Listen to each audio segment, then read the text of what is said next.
হ্যাঁ চেয়ারম্যান সাহেব, সমস্যা নাই। আচ্ছা ঠিক আছে চেয়ারম্যান সাহেব, চিন্তা করেন না, 2-3 কেজি হবো। ঠিক আছে ঠিক আছে, দিয়ে যাবো এখানে দুধ দিয়ে, তারপর আপনার সঙ্গে দেখা করে বাড়ির দুধ দিয়ে যাবো। চাচা শুনুন, আজকে একটা কাজ করবেন, আমাকে সব দুধ দিয়ে যাবেন। আসলে কি হয়েছে বলুন, আমার বাড়িতে না মেহমান এসেছে, অনেক দুধ লাগবে, আপনি সম্পূর্ণ দুধ আমাকে দিয়ে যান।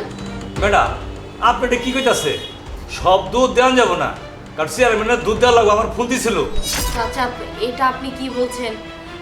আমি তো আর প্রতিদিন আপনার কাছে চাই না, আজকেই তো শুধু চেয়েছি, আজকে আমাকে দিয়ে যান না, আপনি ওনাদেরকে বরং কালকে দিয়ে দিবেন। না না ম্যাডাম, সবটুক দুধ দেওয়া যাবো না, আমি চাই। আরে চাচা আপনি এত তর্ক কেন করছেন? আমি তো বললামই যে আমার বাড়িতে মেহমান এসেছে, আজকে আমাকে দিয়ে যান না, আপনি বরং চেয়ারম্যান সাহেবকে অন্য একদিন দিবেন, সমস্যা কোথায়? না না ম্যাডাম, আজকে দুধ দেওয়া যাবো না, আমি আসি। আরে দাঁড়ান, আপনার এত বার করে কইতেছে, আপনি বুঝতেছেন না? কতবার কইতে হইব? আজকে আমার বাড়িতে মেহমান আসছে, দুধ আমার লাগবেই। আরে কি হয়েছে?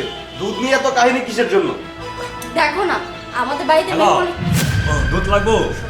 দুধের মধ্যে না এই যে দেখো স্বর্ণের চেন পাওয়া গিয়েছে, তার মানে ওই দুধের মধ্যে আরো অনেক কিছু আছে, সেজন্যই তো নিতে চাচ্ছি, বুঝতে পারছো না? বুঝতে পারছি, আমি দেখছি। রাখি ম্যাডাম, দুধের হিসাবটা খাতায় টুকা রাখে, একটু ওরা নিয়ে যাবো। আরে চাচা, আপনি কোথায় যাচ্ছেন? আপনাকে বললো সবগুলো দুধ দিয়ে যেতে, আপনি কেন দিচ্ছেন না? এর আগে কি আপনার কাছে কখনো এইভাবে চেয়েছে? চাইনি। অতএব আজকে ওর দরকার, তো দুধগুলো দিয়ে যান। আচ্ছা ঠিক আছে, বুঝতে পেরেছি, আপনার টাকা লাগবে, তো আমি আপনাকে টাকা বাড়িয়ে দিচ্ছি, তাও দুধ দিয়ে যান। হ্যাঁ চাচা, তাছাড়া বলুন, আপনার তো টাকার দরকার তাই না, আপনি দুধ দিয়ে যান। না না ম্যাডাম, এই দুধ দেওয়া যাবো না, চেয়ারম্যান সাহেবের কথা দিচ্ছি, দুধ দিতেই হবো। আরে চাচা, আমি তো আপনাকে বললাম আমি আপনাকে টাকা বাড়িয়ে দিব, আপনি তাহলে চেয়ারম্যানের চিন্তা কেন করছেন? না না, টাকার প্রশ্ন না, যদি এই দুধ চেয়ারম্যান সাহেব না দেয় তাহলে আমার ইজ্জত থাকবো না। আরে আপনার কথা রাখুন তো, আপনার তো টাকার দরকার, আপনি দুধ দিয়ে যান তো। তা তো কথাই, টাকার তো দরকারই আছিল, কিন্তু চেয়ারম্যান সাহেবের। আরে চাচা, আপনি এত চিন্তা করবেন না তো, আপনি এত চেয়ারম্যান কেন করছেন? আপনি একটা কাজ করুন। আচ্ছা, আপনার এখানে কত টাকা দুধ আছে?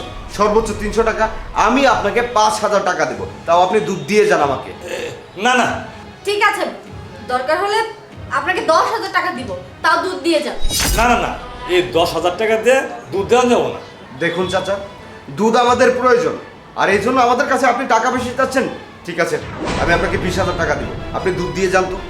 আপনারা সব ছাতাছেন না, চেয়ারম্যান সাহেবের দুধ দরকার পড়লে বাজার থেকে কিনে দেয়, আপনার এই দুধের দাম 50,000 টাকা দেন। 50,000 টাকা? এটা তো অনেক বেশি হয়ে যায়। ঠিক আছে, আপনাকে আমরা 30,000 টাকা দেব। ম্যাডাম, এই দুধের দাম তো 40,000 টাকা দেন, তাহলে দুধ দিব না, আর আমি গেলাম না। দাঁড়ান দাঁড়ান, ঠিক আছে, কি আর করবেন, যাও, দাঁড়িয়ে আছো কেন, টাকা নিয়ে আসো। আচ্ছা, আমি আনছি। ম্যাডাম, একদম হাতের খাঁটি গায়ে দুধ, এই দুধ সবাই নিয়ে পারছা। চাচা, এই নিন, এখানে পুরো 40,000 টাকা আছে। ভাইয়া তোমরা কি পাগল হয়ে গেছো নাকি? সামান্য দুধ এত টাকা দিয়ে কিনছো? এই, তুই ছোট পোলাপান, তুই ছোট পোলাপানের মতো থাক, এখানে কেন আসছিস? যা, এই তুই অন্য কাছে যা। ঠিকই বলেছো, আমি তো ছোট মানুষ, ছোট মানুষের মতোই থাকি। আরে কি অযথা। চাচা যান। ঠিক আছে, পুরা নিয়ে যাবে। হ্যাঁ আচ্ছা ঠিক আছে, যান। এই, আমার তো মনে হচ্ছে যে আমরা লাখপতি থেকে এখন কোটিপতি হয়ে গেলাম। এই, এত কথা কেন বলছো? আরে বসো।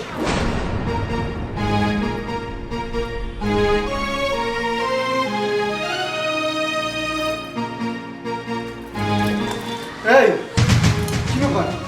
এখানে তো কিছুই নাই। সেটাই তো।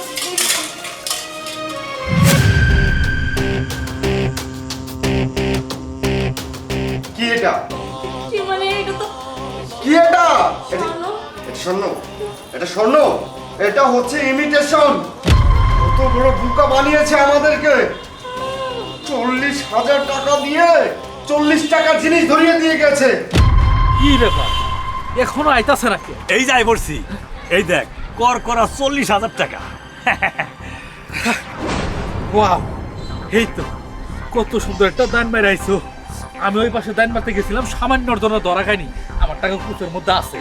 যাই হোক, 40,000 টাকা না, সুন্দর। এই মহল্লাতে দান মারছি, আপাতত এখানে থাকা যাবো না, এইভাবে আরো সামনে পরবর্তীতে অনেক মানুষের দান টান মারা লাগবে, ঠিক আছে? আলাপ বাদ দে, আমি ভাগ করতো না। আরে ভাগ পরে করবো, আগে কেউ দেখা ফেলানোর আগে এখান থেকে ভাগো। আহো।